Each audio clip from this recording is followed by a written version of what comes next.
It always starts the same way. You're alone, cold, exhausted, maybe dying. And then someone is there. Not in front of you, not quite behind you, just there.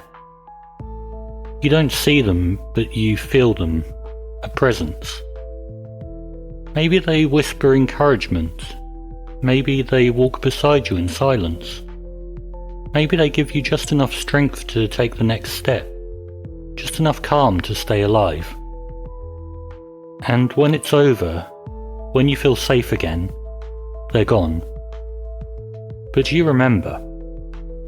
Not as a dream, not as a blur, but as someone real. This is the third man factor.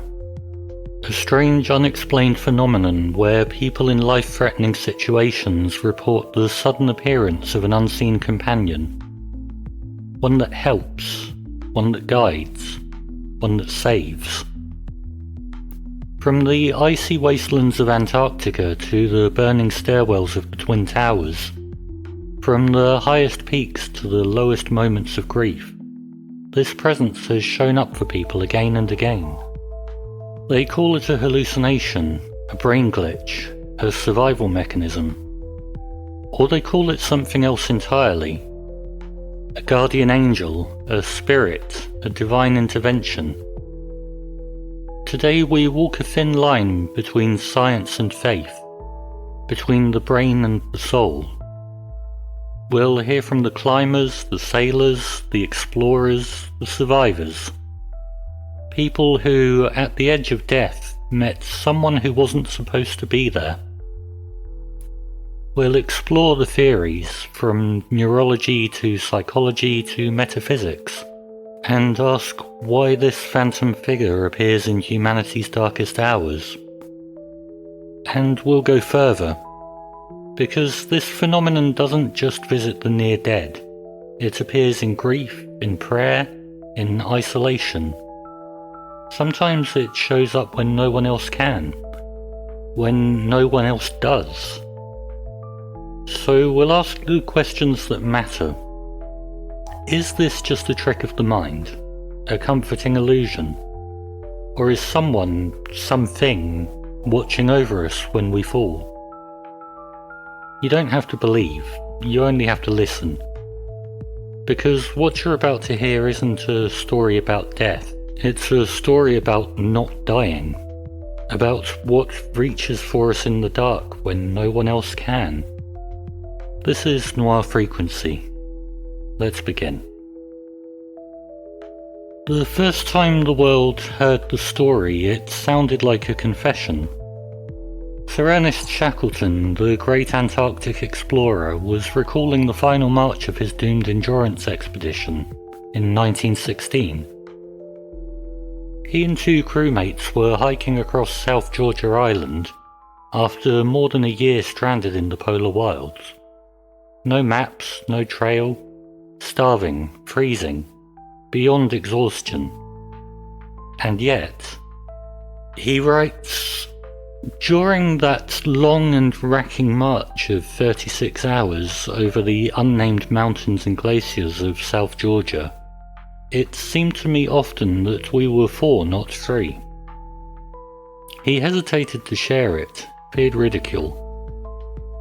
But when he did, his crewmates, Tom Crean and Frank Worsley, said they'd felt it too. A presence. Someone else walking with them, just out of view, just behind. Quiet, steady, comforting.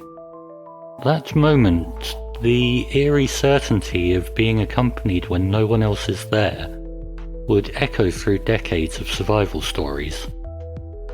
It came to be called the third man factor, and Shackleton wasn't alone.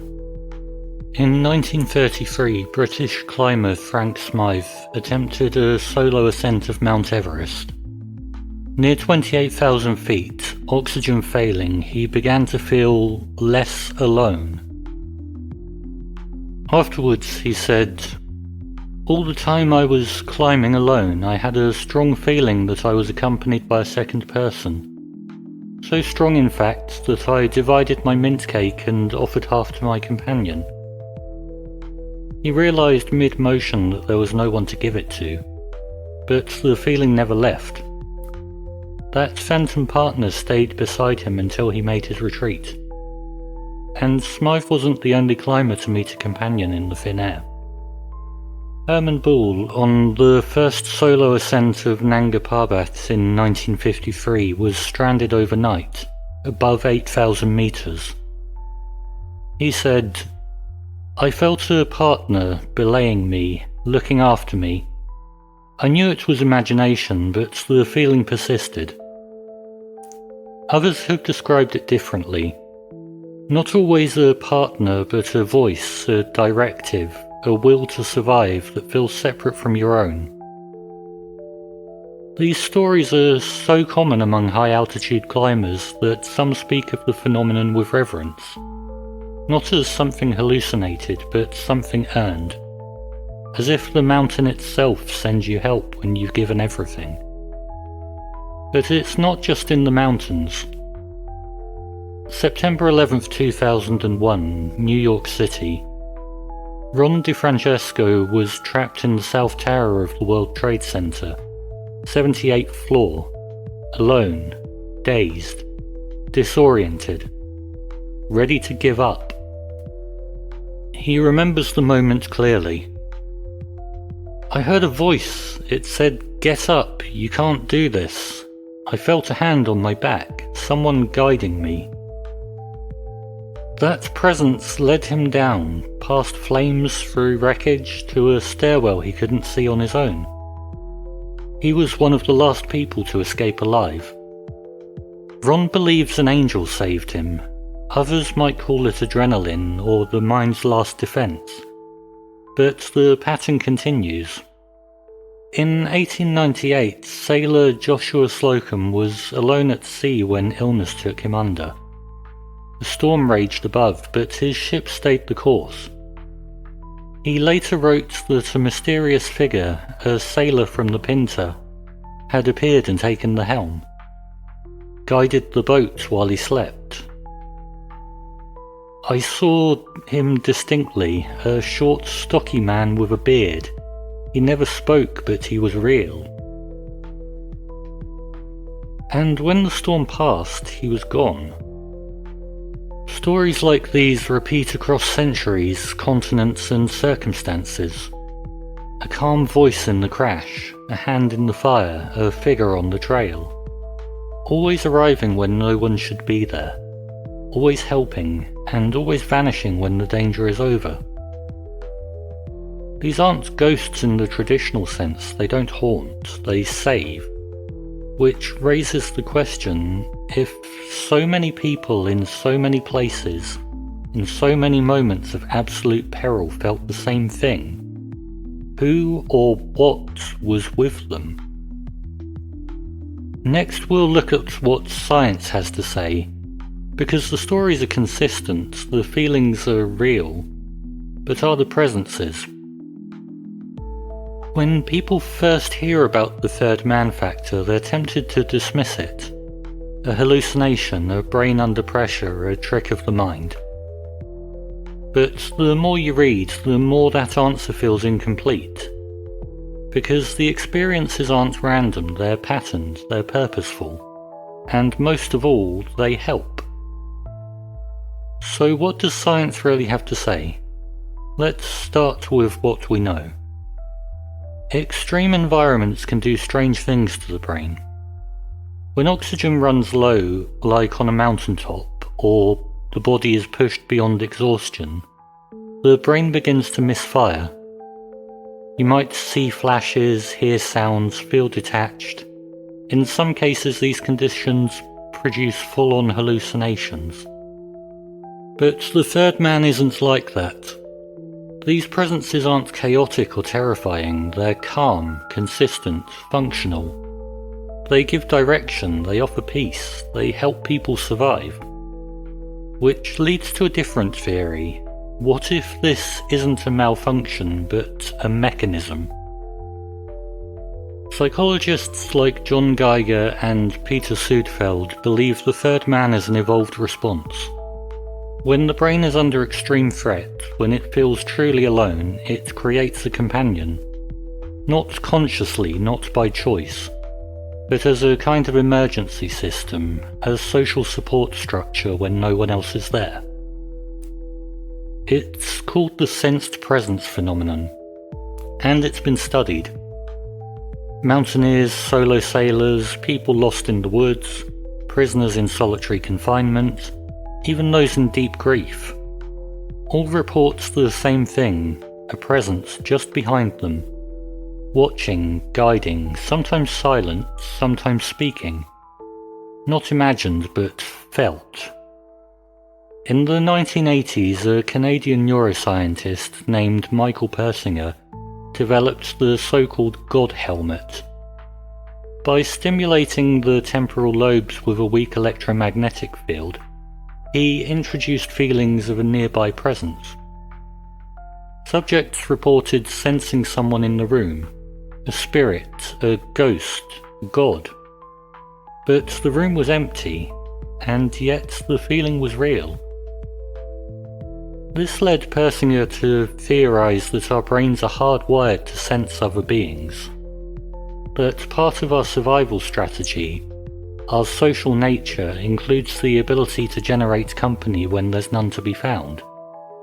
More recently, Swiss neuroscientist Olaf Blanke recreated this in a lab with robots. In a 2014 study, volunteers moved their hands forward to control a machine behind them, but the robot's response was delayed just slightly. That delay created sensory confusion, and suddenly many participants felt as if someone was behind them. One person even fled the experiment, overwhelmed by the sensation of an invisible figure standing in the room. These studies suggest that when our brains receive conflicting sensory data, or when deprived of expected social cues, they fill in the gaps.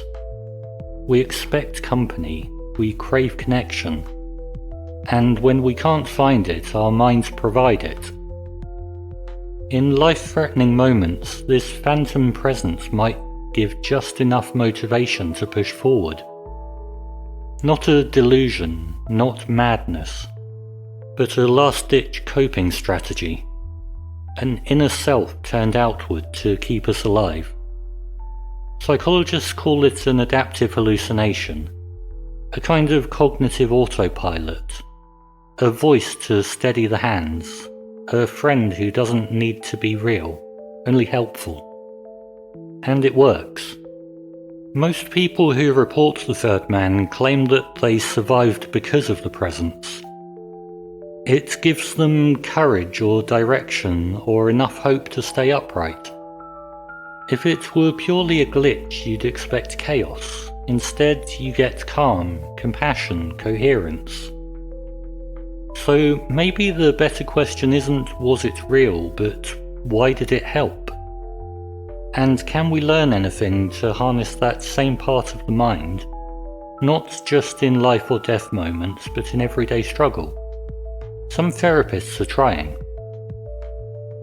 Trauma specialists have begun helping patients visualize supportive inner figures. Voices of reassurance, strength, encouragement. They call it guided imagery or inner dialoguing, but really it's the same thing. It's the third man, on call. Not summoned by danger, but by design. Still, the science doesn't have all the answers, because if this presence is only an echo of the self, why do so many people swear it felt other, distinct, outside them, and in some cases, divine? That's where we go next, because not everyone thinks the third man comes from the brain. Some believe it comes from beyond it. There's a moment after the trauma, after the survival, when people reflect, and that's when the questions begin. Because even when they know the science, even when they understand stress, exhaustion, neurology, many survivors say the same thing. It wasn't me. It didn't feel like a part of my mind. It felt other, and often divine. Let's return to Ron DiFrancesco, trapped in the South Tower on 9/11. He was raised Catholic, believed in angels, but had never encountered one. That day he did. He describes a hand on his back, a voice saying, "You can do this." He walked through fire, he made it out. The only survivor from above the impact zone. And to this day he says, "That was an angel, no doubt in my mind." Shackleton, after weeks of starvation and near death, was more reserved in his language, but no less certain. Providence guided us. And many others follow this path. They interpret the presence not as a product of the self, but as a messenger, a guide, a helper sent by something greater. In Christianity, these are guardian angels, heavenly beings assigned to protect the living. In other traditions, they might be ancestral spirits, animal guides, or divine whispers. A sailor in the Pacific may feel the presence of a grandfather long past. A climber in the Andes may hear a voice of a lost friend. A mourner deep in grief may feel their partner beside them again. And when these moments happen, far from hospitals, churches, or therapists, the only framework some people have is faith. It makes sense. If something saves you against the odds, against the data, why wouldn't you believe it was heaven sent? Even among skeptics, there's often a pause. Climber Joe Simpson, who broke his leg and crawled down an Andean mountain to safety, describes a voice that guided him. Not imagined, not internal, something else. He was an atheist at the time. And yet in his memoir he admits, "It was real, it helped, I can't explain it." That space, the unexplained, is where belief takes root. Not everyone who sees a miracle believes in miracles, but not everyone who believes in science can explain away every presence. The third man doesn't just come in moments of peril, it visits in grief, in loneliness, in prayer. Widows have reported sensing their departed spouses, parents feel the presence of lost children. And in the stillness of that moment, something is there. Call it coping, call it spiritual connection, either way it brings peace. Which leads to a harder truth. Sometimes what saves us doesn't need to be real, it only needs to be believed. Faith, science, survival, all three intersect on the third man factor. And no single explanation seems big enough to contain it. So maybe the best we can do is listen. Listen to the survivors, to the explorers, to the broken and rebuilt. And acknowledge that something deep in the human mind, or far beyond it, seems to rise when we fall. Whether it's the voice of God or the whisper of our own unconscious, the result is the same. We are not alone, not always, not when it counts. The third man factor is most often talked about in extremes. Climbers on a summit, sailors adrift, towers burning. But what if it's closer than that? What if this presence, the helper, the guide, the other, isn't just summoned by death but also by life? Because it turns out the third man doesn't always wait for disaster.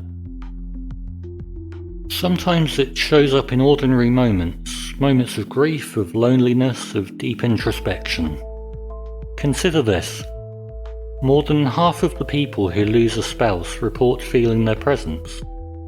They see them at the end of their bed, hear them in another room, smell their perfume, feel them slip into a dream. Psychologists call these bereavement hallucinations, but most people who experience them don't describe them as illusions, they call them visits, reunions, proof that love continues. One study found that people who feel the presence of a deceased loved one are less likely to suffer from prolonged grief disorder, because the experience, however inexplicable, is often healing. This phenomenon also appears in isolation, people in solitary confinement, Arctic researchers overwintering alone, astronauts on long missions. All have reported the sudden feeling that someone else is there. Sometimes it's abstract, a sense of not being alone. Other times it's specific, a companion who watches silently. One solo sailor in the 1960s described a man appearing on his deck during a storm. He gave directions, talked calmly, helped with the sails, and then vanished. That sailor wasn't afraid, he was relieved. He later said, "I believe something else came in, something saw I needed help." There's another layer too. Some people feel the third man in prayer, in meditation, in moments of quiet surrender. Religious mystics throughout history have described unseen companions, angels, saints, spirits, voices that comfort or command. Even in secular terms, people describe experiences of presence during deep emotional reflection. Not always in words, not even in clear images, but something. A stillness, a sense of being watched, not judged but witnessed, not alone. So what do we make of this? Is the third man just a trauma reflex, or is it a deeper part of consciousness? What's striking is how often the third man gives not command but comfort. Sometimes it says nothing at all, just walks beside you. That's what people remember, that in their loneliest moments something stayed with them. And whether that something was spirit, psyche, or something unnamed, it kept them going. In the next section we'll explore how this phenomenon has echoed in culture, in fiction, in the stories we tell ourselves, and each other. Because if this is something built into the human mind, we didn't build it by accident. The third man factor doesn't just live in the body or the soul, it lives in the stories we tell. And some of those stories go back further than you'd expect. In religious texts, the unseen companion is everywhere. In Genesis, angels walk with men. In Psalms, divine presence is promised in the valley of the shadow of death. In the book of Daniel, 3 men are thrown into a furnace for defying a king, but the king looks inside and sees a 4th. Did we not cast 3 men bound into the fire? Look, I see 4 men loose walking in the midst of the fire, and the 4th looks like a son of the gods. The 4th man, the one who wasn't supposed to be there. It's the same story. Myths and folk tales carry it too. In Norse mythology, Odin walks the world in disguise, offering guidance to the desperate. In Celtic stories, spirits of the dead protect travellers from harm. In Buddhism, bodhisattvas intervene to help sentient beings who cannot yet help themselves. There's a pattern. When you are at your end, someone comes. Invisible, mysterious, just enough to get you home. And of course it's in pop culture. T.S. Eliot wrote it into The Wasteland. Who is the third who walks always beside you? He was inspired by Shackleton's story, by the man who wasn't there. The third man made it into documentaries, novels, survival memoirs. And slowly the term became a shorthand, a phrase that means, I was at the end and something helped. In fiction it shows up again and again. A mysterious guide, a mentor who appears in the nick of time, a phantom advisor who speaks only when the hero is truly alone. But we don't always label them, but we recognise them. It's Obi-Wan's voice in Luke's head. It's the ghost in the machine. It's the voice that whispers, "Keep going." And it's made its way into therapy. In modern psychology, therapists sometimes teach trauma survivors to summon a protective inner voice, a safe presence, a wise self, a comforting guide. Not hallucinated, but deliberately imagined. Not supernatural, but powerfully real. This therapeutic strategy draws on the same blueprint. When the mind reaches a breaking point, it reaches for a hand. Sometimes it finds one. So maybe the third man isn't just a phenomenon, maybe it's a story we carry. A cultural instinct, a myth rooted so deep in our wiring that it activates when nothing else can. And maybe that myth, like all good myths, tells us something true. That when we're at our weakest, we aren't always alone. Even if we think we are. Even if there's no one else in the room. In our final segment, we'll return to the question we started with. Is the third man a hallucination, a spirit helper, or something in between? And what does it say about us that so many people have met someone who wasn't there? You've heard the stories, you've felt the silence between the words, the climbers, the sailors, the survivors, the mourners. They were alone, and then they weren't. What walked with them wasn't always seen or named, but it was there. And whether we call it an angel, a spirit, a neural construct, or a myth woven into our DNA, it leaves us with the same question. What is it that reaches for us when no one else can? Is it just the mind protecting itself? A glitch? A last-ditch mechanism? Or is it something older, deeper, something we once knew and have since forgotten? Because maybe one day you'll feel it too. A whisper, a footstep, a calm that shouldn't be there. And you'll wonder, who's walking with me? You've been listening to Noir Frequency.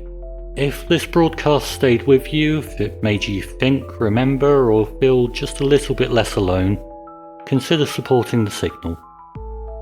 You can follow the show on Spotify, YouTube, or wherever you listen. Some platforms may insert ads, but at the time this episode aired, this channel doesn't earn anything from them. If you'd like an ad-free feed and early access to future transmissions, you can join the Patreon. Patreon supporters at frequency carrier level or above will also get access to bonus episodes. And if you want to carry the frequency with you, I've designed a line of shirts at noirfrequency.com. Or if nothing else, share the signal, like, subscribe, pass it on to someone else. Sometimes just knowing someone else is out there makes all the difference. Thanks for being here.